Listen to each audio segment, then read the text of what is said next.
Well, today I'm honored to welcome a little up-and-coming basketball team to the White House called the world champion Miami Heat.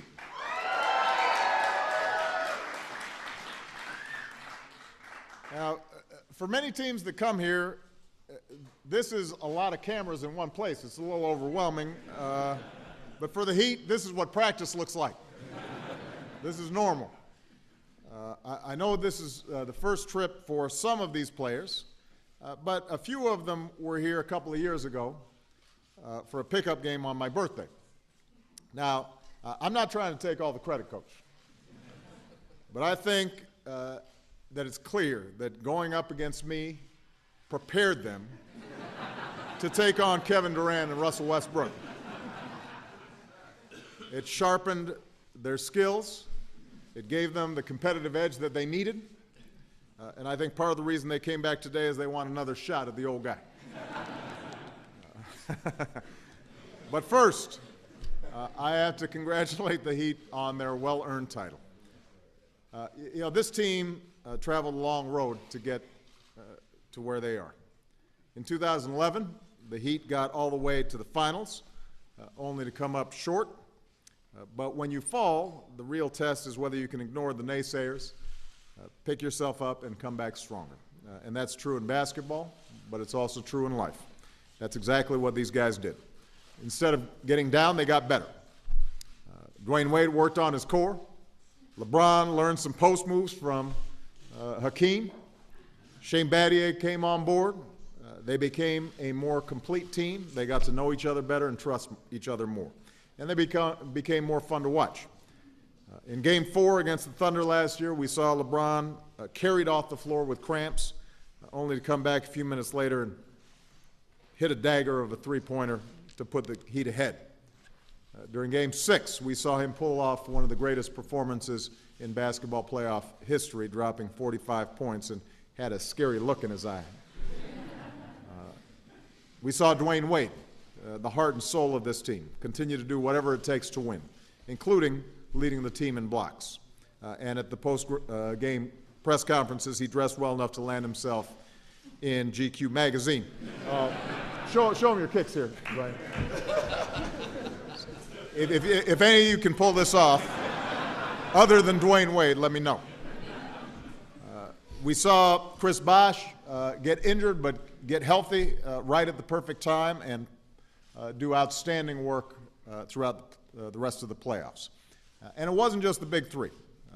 Mike Miller could barely walk. Mike, you look better now. You look broke down last year. But still hit 7 three-pointers in the final game. I don't know how he did it because he could not walk. He looked like an old man. Mario Chalmers earned himself a nickname from Dwayne Wade that I'm not allowed to repeat. But he did a great job.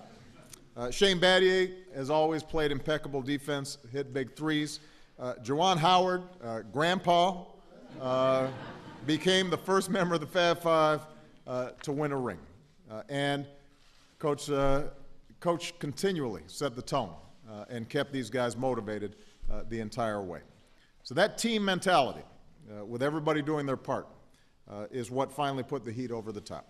And it's especially impressive when you think about everything they've had to deal with over the last few years. This team inspired a lot of passions on both sides, and I'm just talking about their dance moves now. We saw that video, LeBron. But even though I'm a little disappointed that the Bulls didn't make it, I do want to congratulate the Heat for a well-earned championship. LeBron said it's about damn time. And I want to thank them for taking the time this afternoon to spend with Wounded Warriors of Walter Reed, because you guys are heroes to them, but they're heroes to all of us.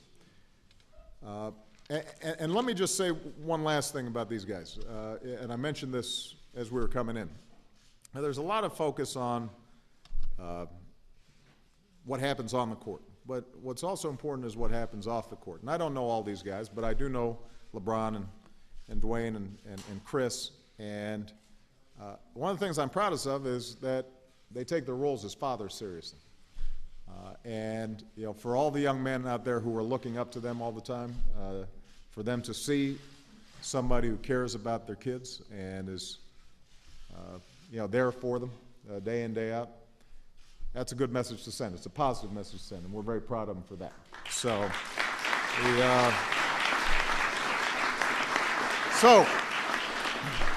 congratulations again to the Miami Heat, and now we are going to take a picture that makes me look very short. I'm accustomed to it, but first I'm going to ask Coach to say a few words. Thank you, Coach. Well, on behalf of Mickey Arison, Pat Riley, the entire Miami Heat organization, and our families, we want to thank you for your hospitality today, to be in the White House, and also to be inspired by the great men and women of the Walter Reed Hospital. We are honored and truly, truly humbled to be here.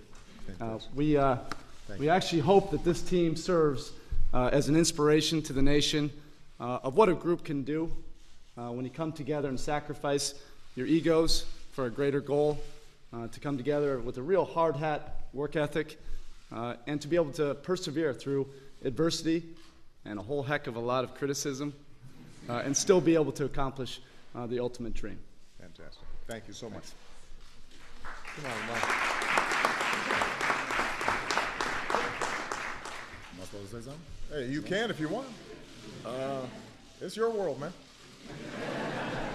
Say something? I mean, on behalf of myself and my teammates, we just want to thank you, you know, to piggyback what Spo said, for the hospitality, for allowing us to be, I mean, in the White House. I mean, we're in the White House. I mean, and Coach said, Brad said it's real casual, so, I mean, we kids from Chicago and Dallas, Texas, and Michigan, and Ohio, and South Dakota, Miami. I mean, we're in the White House right now. This is like, hey, Mama, I made it.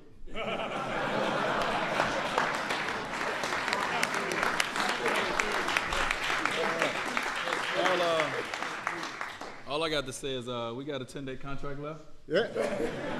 Pick my man up. You guys could use a shooter. My point guard.